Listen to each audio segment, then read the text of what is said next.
Greetings in the best of health. There will be prayer, power, peace, patience, and prosperity. I have said that when it comes to common humanity mission, that the motto is to communicate with precision and clearer image to the world through 5.5 channels. Initially, it was 5. Understanding, tolerance, temperance, confidence, and respect. But the temperance I call / temperament is almost like a dichotomy or a bridge. The temperance is the self-control and the temperament of the attitude. The temperance, self-control, connects to the tolerance and understanding as a bridge. All of it is rooted in nobility and dignity, if I may use that language. And the temperament is the attitude that's connected to the confidence and respect. Reason why dignity and nobility, there is a teaching from a religious or a group called Islam, say that we were born with dignity and nobility, or was associated with that, I should say. That's what I got. And the mission is to promote the value of self-worth. But the mandate is what I'm going to try to talk about just a little bit, and that which stimulated it.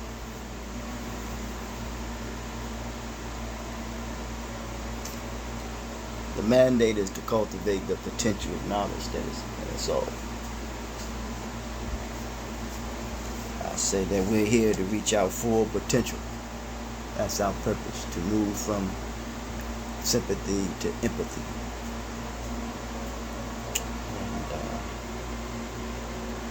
Because I conclude we're dealing with if not, we're dealing with a spirit of apathy. We're dealing with, which means not to reflect carelessness nor callousness. And that was taken from a biblical text as well. Biblical text. The purpose. And I just said to move from sympathy to empathy. Because we can get stuck, with this thing that's being sympathetic toward ourselves. And yes, I think Dr. King said we must move from a thing-orientated society to a people-orientated society. Very serious there. I mean, we don't see each other as things. And we know that in society, people can be used as a thing or be seen as a commodity. But its potential is defined of showing the capacity to develop into something. You look at that. The potency of us coming here from father and mother. The potency. Capacity to develop into something. Develop into someone. Just something into someone. For the future. Future success. That which leads to future success. I was reading a book, Who Built America, and stopped at something early on.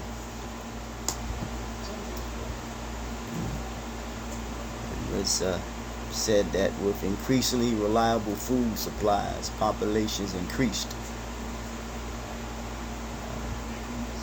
It's around the 1500s, between 800 and 1500 BC. It says several of these groups began to move beyond hunting and gathering to the deliberate cultivation. Remember that word, cultivation. There is another teaching called a cultivation system.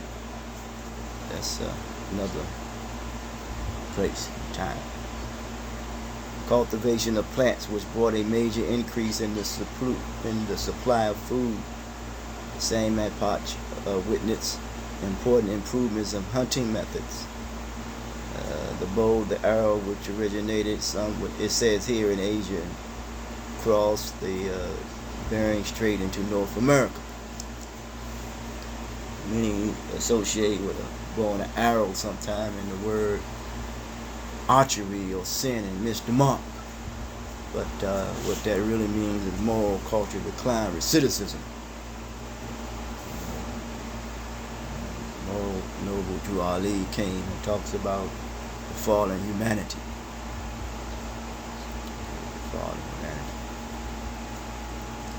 With increasingly reliable food supplies, population increased, human energies that had gone into acquiring food were free from other activities. Native American society, or it says Indian society, I like to say Native American society itself grew more complex, though more in some parts of the hemisphere than in others, and some groups moved slowly toward tillage. And many hunters and gatherers continued to live off Earth's natural bounty. But those who cultivated their food became more stable geographically and socially. They usually grew more powerful than their neighbors.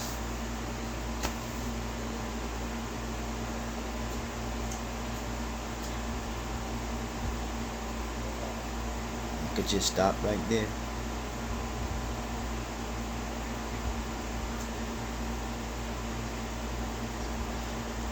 Well, it goes on a little bit more. In the 15th century, the most highly developed Indian society of this kind were the Aztecs in today's Mexico or Guatemala, and the Incas centered in today's Peru and Bolivia, Ecuador, Chile, all those countries. But what I wanted to get to is that it's said here, again, I just want to read it. An Aztec noble, 16th century, Fernando as he was called, an interpreter for the Spanish viceroy in Mexico City, compiled a lengthy version of his people's history, which also stated that the stimulus that would stimulate, or the stimulus underlying the rise of the Aztec culture was largely derived from the Toltecs. What is this?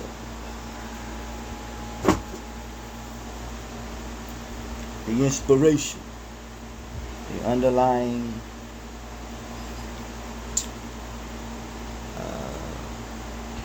what does it say? That which stimulated. Where they get their inspiration from? Where do you get your inspiration from? I've learned that when inspiration comes down, one's aspiration goes up. I know that sounds very lofty, but when you get down,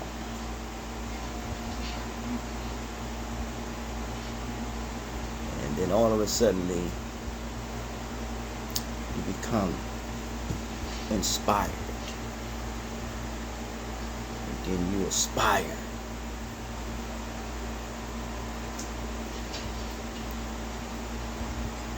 To do something about your situation, about your circumstances, about your condition.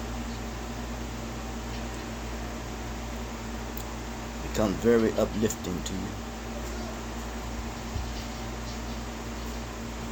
Where do you take your cues from?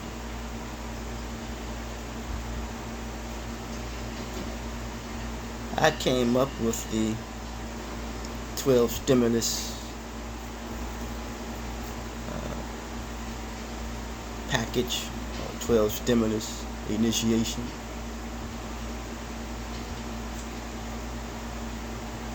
That which stimulates me in understanding the importance of methods and modalities,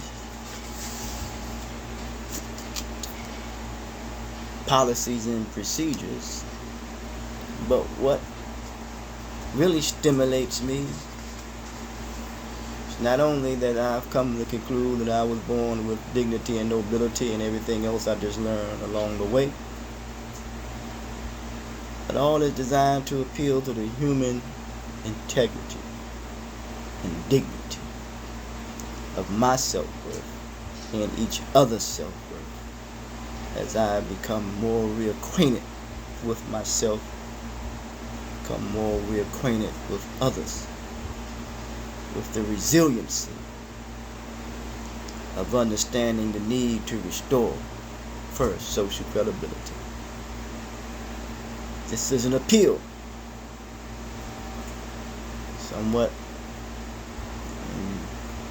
in conjunction with the Henry Garnett appeal, David Walker appeal, James Easton appeal, and even the Brother Ragland appeal. Something that I had written maybe 30 years ago, maybe, and presented it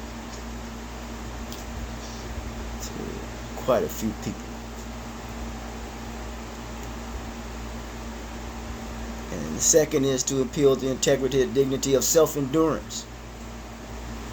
That is to readdress social diversity. The third is designed to appeal to the integrity and dignity of self-discipline by reacquainting myself and with others with the resiliency. It comes through the temperament, the right attitude, for the need to revise social coherency. And the energy is designed to appeal to the integrity and dignity of self-reliance. Booker T. Washington King, Ida B. Wells, Marcus Garvey. Could be some of this point in time. You, me. The resiliency of confidence. I always say Dr. Du Bois said he didn't go to Harvard because they had better teachers. He went to Harvard because he says the environment was conducive for learning. Need to replenish the social continuity. Dealing with social maturity. Social maturity. I think that we need to become practitioners of social maturity.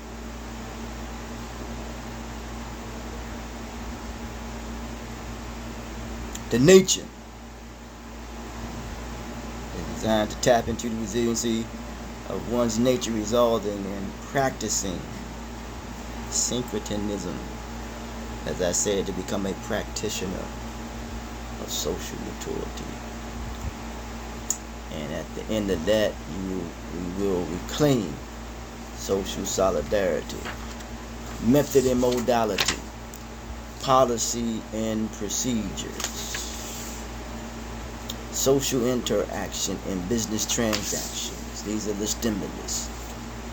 Boundaries and limitations, agitations and disappointments.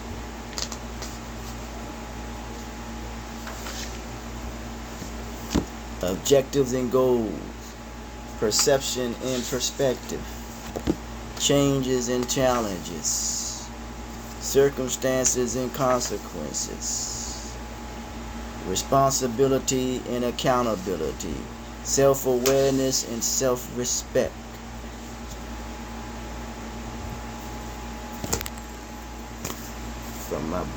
can make a difference.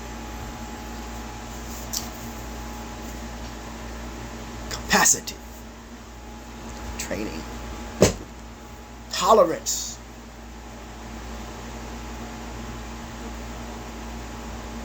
Is the universal message that should stimulate us all.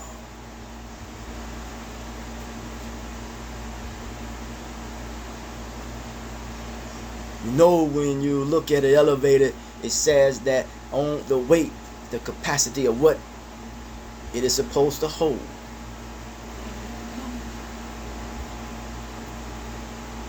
You look at the word kindergarten,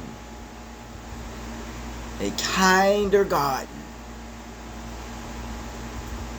We learn that in elementary school, to be kind in a class setting. Class. You see the word class.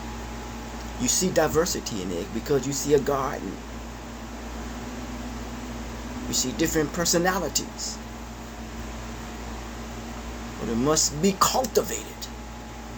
The potential of what children has to offer and contribute to the world is to develop the necessary tools of the capacity to understand the importance that this universe will provide and has provided what we need for success. Somebody has said that we're going to take the natural, we had the mentality that we're going to take the resources. We're going to determine how it's going to be distributed. I'm going to read with this, and finally, as it says, but those who cultivated their food became more stable geographically.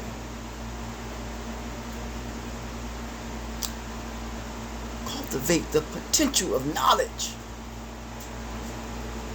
that is in us all for success. And socially, it says how they socialize, because your social interactions should lead to business transactions, and that's how we effectively coordinate our power. Okay.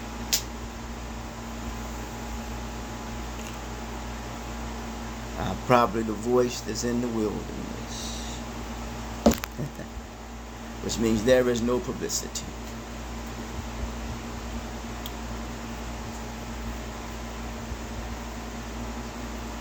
And they usually grew more powerful than their neighbors. Usually. What stimulates you? What motivates you? What's your drive?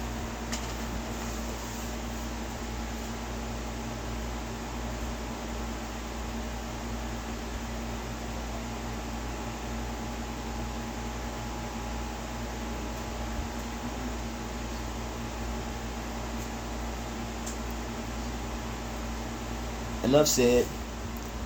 Work is continue to be done.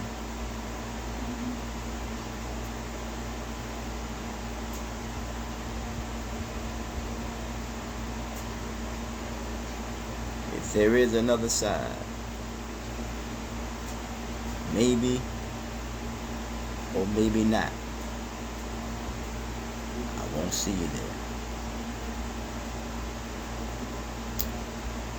Do you see me now as I see you?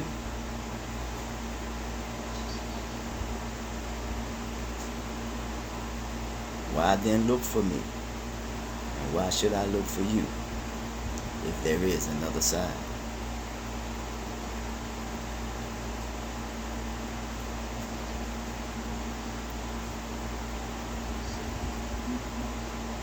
It gives new credence to Ralph Ellison book, The Invisible Man.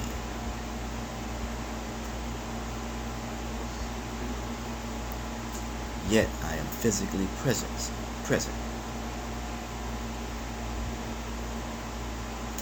times may be invisible to you. But yet, you are visible to me, and maybe I am visible to you. But what are we going to do with in this plane of existence collectively, visibly? What we can show that we all are meaningful and have value is a modern way in which all religions can conclude and agree on, and even human beings. Behavior don't lie, but what I want to say is that treat people how you want to be treated. Because I have come to learn to know that people are only responding due to the extent and the damage and the injury that has been done to his or her humanity.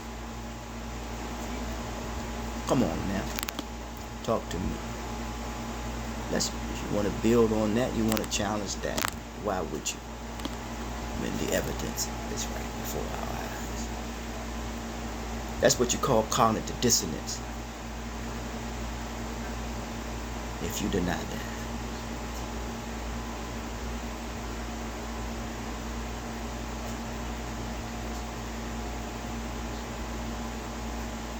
We were denied, and that's why we're here.